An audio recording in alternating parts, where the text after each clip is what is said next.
sabon, bayong malan, tsinelas. Pinanlamuran ka rin Christmas wishes da rin persons deprived of liberty o PDLs apakasukol king San Fernando District Jail.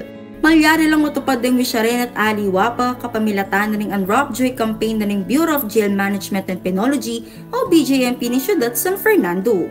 King Facebook posting District Jail, agkatanda la rin publiko at uparan la rin makalistang kaburianan da ring PDLs, kalupa na ning groceries, bayong malan, hygiene products, eyeglasses, ampong assistive devices. Metong yung Unwrap Joy ka ring programang gagawa na ning BJMP San Fernando, kambera ring aktibidad kalupa na ning tree planting, education campaigns, medical checkups, ampong sports events.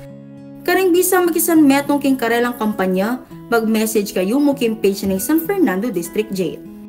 Micaela Macapagal, CLTV 36 News.